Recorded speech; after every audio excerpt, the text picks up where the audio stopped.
Thank you very much, Tuka. Thank you for organizing this wonderful conference. I have learned an enormous amount from the previous speakers who in many cases have thought far more carefully and systematically about some of these questions than I have. It's a great pleasure and a delight and an honor to be here. Thank you all for coming. I also thank you all for permitting me to speak in my native language. We English speakers often have an advantage, perhaps earned, perhaps not, but especially those for whom English is your second or third or maybe even your fourth language. Thank you so much for letting me speak English. Now, I, of course, stand before you an American, and it would be hard to be more American than I am. The first tailor came to the North American colonies in 1635. We have voted in every election, we have fought in every war, and of course, during the terrible fratricidal civil war that we had, all of my male ancestors of military age fought for the Confederacy. So, North America is drenched with our blood, stuffed with our bones. I am as American as it is possible to be. However, I'm also a European. I get emotional about this. My language, the faith of my fathers, everything about our culture, our heritage, everything that is good about America came from Europe. You are the mother country, and in that sense, or the mother continent. And in that sense, I feel I am just as European as everyone else in this entire room. We are part of that great world brotherhood of Europeans. We face the same challenges, we have the same history, and we will share a common destiny, whether it is a success or a failure. We are all in this together. Now, thank you. Now, Tuka wanted to know what I wanted to talk about. And I said that I would like to talk about reasons for optimism. And he said, well, okay, if you are really optimistic, you may speak about optimism. Now, I have been standing up for white people for 35 years. As one of the younger comrades said about me, he has been speaking for our people before it was even cool. Well, I'm glad to know that perhaps it's now cool. And I was not always optimistic. There were times when I thought all I was doing was making a record, so that when the compilers of the great Chinese Encyclopedia of World History, when they came to the chapter about the white man, and whatever happened to the white man, maybe some diligent scribe somewhere would discover that not all of us were fools and cowards. I thought I was simply making a record.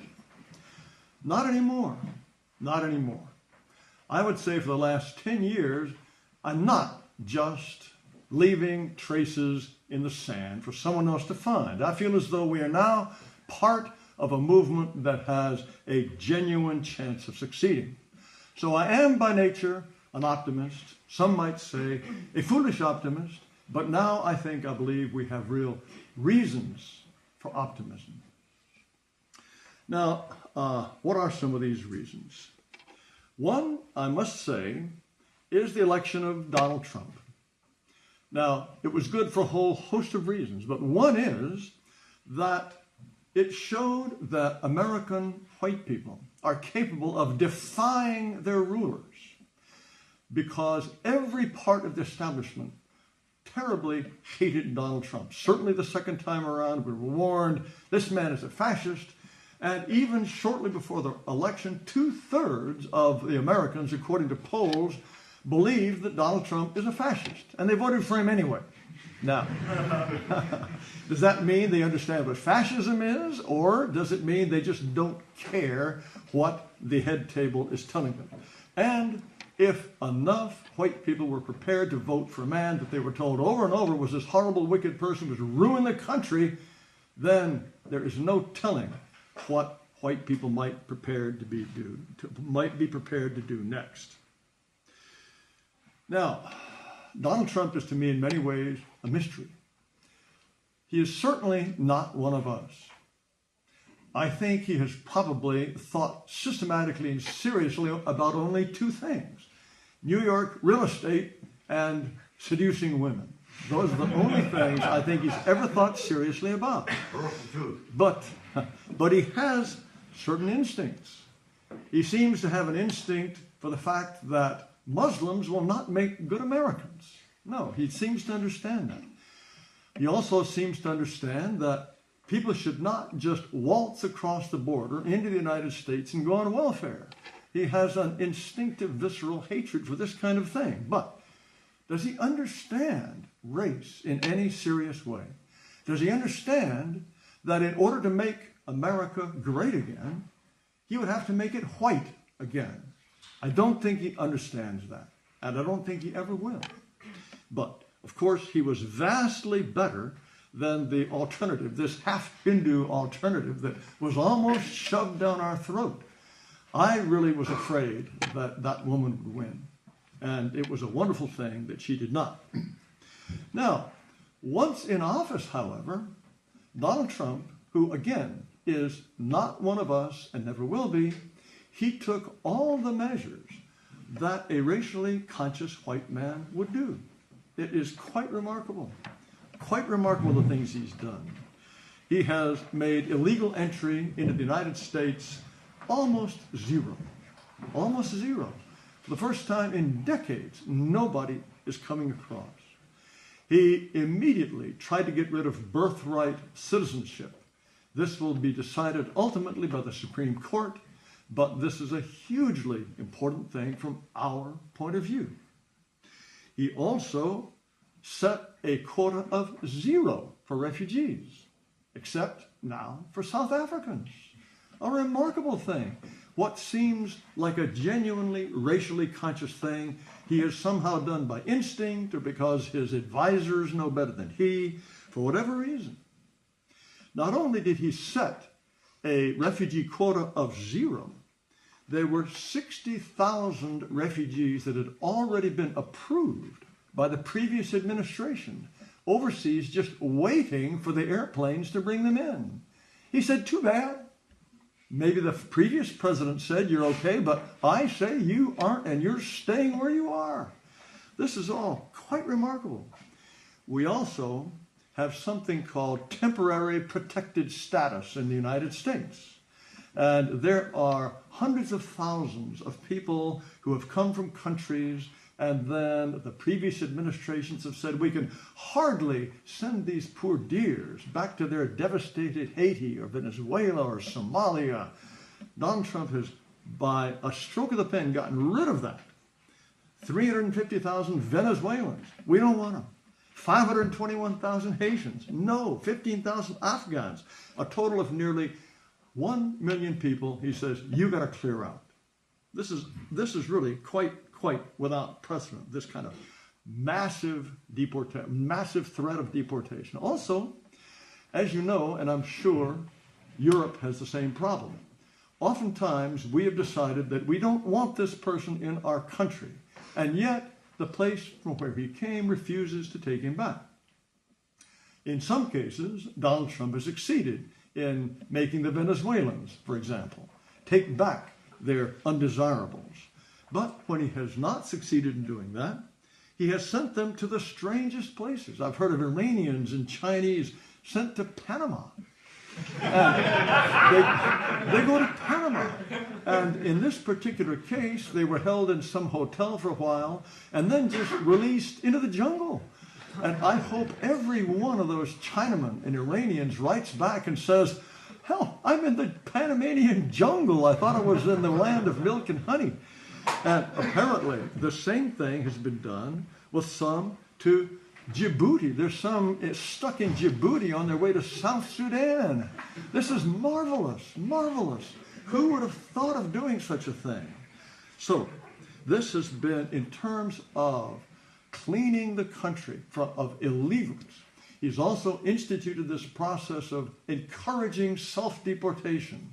We will pay you to bugger off And if you stick around, we will fine you instead. All of this is a kind of vigorous expression of cleaning out people in the United States who are here illegally, and it's been absolutely marvelous. More than I expected Donald Trump would do. And then, and this is an aspect of the United States that probably many of you are familiar with in an abstract way, but don't realize how far absurd anti-white policies have become implanted into every aspect of American life, every function of government. You would not believe how far that has gone. But Donald Trump and the people around him have tried to get rid of absolutely every one of these things. And one example is his order to every part of the government not to celebrate Martin Luther King's birthday. This may seem like a small thing to Europeans, but there are only 2 personal birthdays that are celebrated in the United States as national holidays. That of Jesus Christ and Martin Luther King. Those are the only 2. This black fornicator, this black plagiarist, this black communist who didn't really believe in the tenets of Christianity is practically a deity in the United States. And to have taken the position that no government organization is going to celebrate his birthday, this is really quite a radical thing. He has also gone after private sector anti-whiteism. Just one tiny example, Southwest Airlines, the airline in the United States, had a program called Lánzate. This is Spanish for take off, you take off. And it was a system whereby Southwest Airlines offered free airline tickets to any Hispanic, but only Hispanics, who were going to fly to university. This is just one example of the many advantages and opportunities that were available to non-whites, never to whites. Another example of something that I would assume for most Europeans just seems mysteriously absurd and incomprehensible. The previous administrations had issued orders, well, certainly very strong suggestions to American school systems to eliminate the fact that different races have different levels of discipline. They, of course, obviously you can imagine which groups are most likely to be involved in infractions that require discipline of some kind. Well, this is no good. This is obviously discriminatory. And so the order went out from the Biden administration, also from the Obama administration. You must equalize these levels of discipline, despite the fact that, of course, these represent different levels, different kinds of behavior. All this, gone, gone, gone. He says, no more of this. It's all got to be done on the basis of behavior and not racial balancing. We also had a system in the United States called disparate impact. Again, something that I believe no non-American could possibly have imagined. And what disparate impact means is that if you have a qualification required for a job, and it has a disparate impact. In other words, if you have a test and blacks or Hispanics are less likely to succeed on this test for employment, then it's ipso facto racist. Only a racist test can possibly have a differential impact like this. So it became illegal in the United States to hire the best possible group of employees, because that will have a disparate impact. If you really want the very best and your standards are very high, you won't get very many blacks or Hispanics. You won't get very many American Indians or Eskimos, all of whom are precious people that must be coddled and petted and slobbered over. If you don't have them, you're no good. And so if you had a requirement for employment, it had to be at the very basic level. This has just been something that has been terrorizing American companies for decades, but that's all gone. I can't tell you over and over all the various parts of discrimination against whites that have seeped into every corner of our lives. And even as someone who's been paying attention to this for decades, some of the things that his staff discovered that were going on and that he eliminated have been very impressive to me. I won't go into any detail further, but we have something called the Office of Contract Compliance. If you do anything for the United States government, you have to do all of this sort of favoritism. I never knew about that. He got rid of all of this. It's been impressive, the detail with which he has tried to eliminate any kind of racial favoritism. Now, and of course, just the other day, who but Donald Trump would have told Cyril Ramaphosa in the Oval Office that his country's got to cut out this white genocide? Can you imagine the half-Hindu or Joe Biden or any other of these people who have been running the country ever saying such a thing? Impossible. Of course, the next time he sees Cyril Ramaphosa in the White House, in the Oval Office, I hope he tells him, you know the trouble with your country? You all have an average IQ of 70. So you can't possibly expect to do what other countries do. And this kind of thing carries over into different and other aspects of the United States. So that even someone like the governor of New York, Gavin Newsom, he's one of the stars of the Democratic Party. He's often considered a possible Democratic candidate for president. He has finally decided that the state of California cannot afford to pay unlimited medical benefits for people who are in the state illegally. This kind of thing can be decided at the state level. So, the sorts of things that Donald Trump is doing, as I say, though not, in my view, guided by any kind of really systematic racial consciousness, are very effective, very exhaustive, and these things are becoming part of the fabric of the United States. Private companies that used to celebrate and brag about what we call diversity and inclusion, these people have shut up about this. Some people are continuing to do it under a different name. Some people are genuinely stopping. All of this in just the first, 120, 30 days now of the Trump administration. This is a remarkable thing. And again, it adds to my sense of optimism. And as you know, in terms of overseas relations, J.D. Vance, when he was in Munich, he lectured the Europeans on the fact that not only were they engaging in horrible levels of censorship, but by excluding such parties as the National Rally in France, Alternative for Deutschland in Germany, they were really making a mockery of anything that resembled democracy. All of this sort of thing has been wonderful, and I feel sure that the fact that Donald Trump was elected in the United States has been a huge source of encouragement for many European nationalists. The United States is certainly not as important a country as Donald Trump thinks it is, but it's still important, and what goes on there makes a difference for the entire world brotherhood of Europeans. Now, other reasons for optimism. As I say, I've been in this business for 35 years, longer than some of you have walked the earth. So I've seen a lot.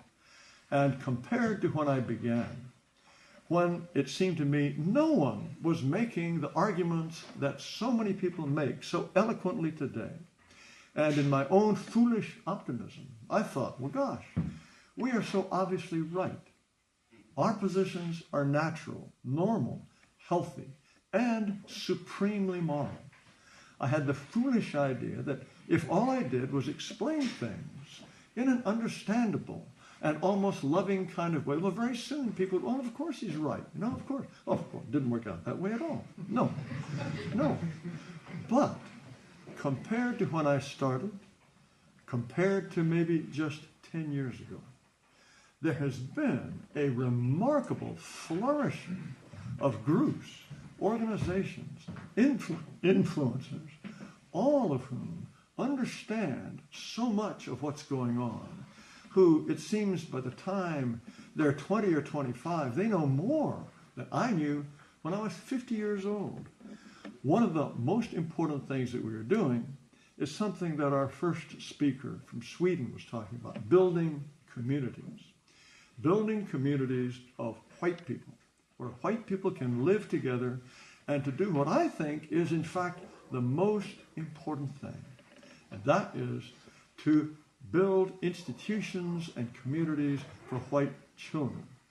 These are groups of committed white people who get together, try to build homes next to each other, buy plots of land, set up a legal structure that they can control so that they can discriminate in a legal way as who is part of this. Because certainly in the United States, for an individual white person or a couple or even a family, we can build a psychological fortress against all of the poisons, all of the deceits, all of the misrepresentation that comes our way. We can even laugh at it. But children cannot. And even if you are a child in a racially conscious family, if you're in isolation, you may go to public school and you will be beaten into submission. And so this idea of building communities where white children can grow up among fellow white children, proud white families, this is hugely important. Furthermore, another example of how much the mood has changed is what has happened on X, formerly Twitter, between the time I was kicked off 6 or 7 years ago and the time I've come back. I'm a weak sister on X. I'm a terrible wet. I'm a moderate.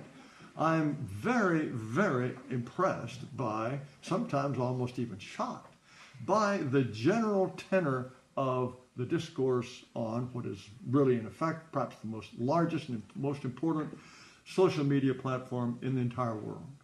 It's changed remarkably to the point where if you are a liberal, well, for example, I was looking at the ADL feed. You can't comment on what the ADL says. You can't comment, of course, because so many commenters just blast them no matter what they say. They've given up. You can't comment. Okay, all right. So they still have an account. They still try to say a little song and dance. No comment. That's the same for many liberal organizations on X. Outside the United States, as some of you have mentioned, there is a clear awakening of the threat that Europe faces. I was at the Remigration Summit in Italy, and it's very impressive to me. Again, all of these young, committed people from nationalist movements all around Europe who are not fighting the Treaty of Trianon over again. They're not fighting the previous fratricidal wars, all working together for Europe. I found it to be an extremely, extremely impressive thing. And even in Germany, Germans seem to me, somehow along with the English, the Germans are the most browbeaten, castrated, insulted, denatured group, it seems, in all of Europe. But even they, if even 1 1/3 will vote for the AfD, to me, this is a sign that something is happening even in Germany, despite all of the beating that every one of them have been taken. Oh, another just example is all of you know how rapidly Ireland has been invaded by third worlders. Ireland, for heaven's sake, Ireland is this tiny country. It never had slavery. It never had an empire. It was a colony itself of the British. And yet somehow Ireland has an obligation to the entire world to bring in all of these people who can never be Irish, hate the Irish. And now you see these huge marches against it. I, of course, would never recommend such a thing, but people burning down the shelters in which these people are to be made. Irish people are standing up for themselves. This, too, is encouraging. Now, I have always had the view that even though we cannot predict what form our salvation, if I can use that word, will take. But what I can say with confidence is that We simply have to ensure that more white people agree with us. It's a matter of numbers. And when enough white men and white women understand what's at stake and they rekindle a sense of who they are, then things will fall into place in a way that we cannot predict. But I feel confident that they will. I take some heart in the fact in American history when the United States started the Revolutionary War against the British. Now the British, by comparison to what white people are doing to themselves all around the world, the British were a distant and minor irritant. But in order for the revolution to begin and succeed, it took perhaps as many as 30% of the colonists who wanted that to happen. That active minority was able to change everything. I think that it is a matter just of the numbers. Another thing that I can tell you, which is extremely encouraging, is that 35 years ago, when I was invited to a meeting like this one, the people in the audience were cranks. They were strange. They were funny-looking people in ill-fitting clothes, not the kind of people that you would take home and introduce to your wife. No, odd people.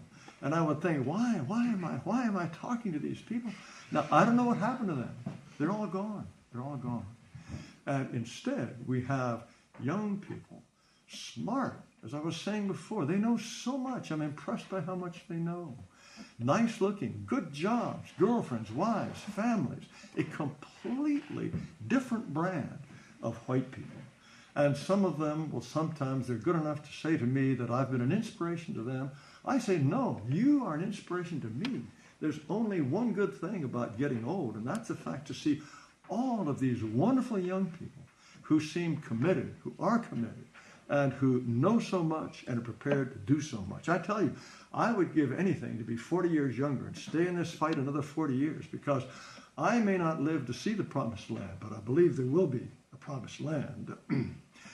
Now, many of these young people, and some who are even older, I think if they believed that by their death they could save the race, they would march laughing into Valhalla.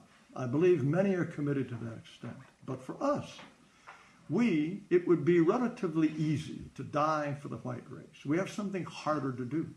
We have to work for the white race. And I see a tremendous amount of commitment of that kind. Of course, we must work with the spirit of our ancestors who fought for our race in a different way, because all of you, every one of you, you have the blood of heroes in your veins. The Spartans who fought the Persians, they are our people. The Franks who turned back the Moors at Poitiers in 732, they are our people. The people who defended Vienna in 1683 against the Moors, they too are our people. The Boers who fought at Blood River, all those are our people. And just as they did what was needed, just as they stood for their people and fought and died, we must, with that mentality, do what we do now in face of what I believe is the greatest crisis our race has ever faced. And so, in conclusion, again, we must take inspiration from our ancestors, to whom we have a tremendous obligation, just as we have a deep, deep obligation to our children, and we will win this fight together, and it is a great honor to fight alongside all of you, and I'm convinced that we will end triumphant. Thank you very much. Thank you.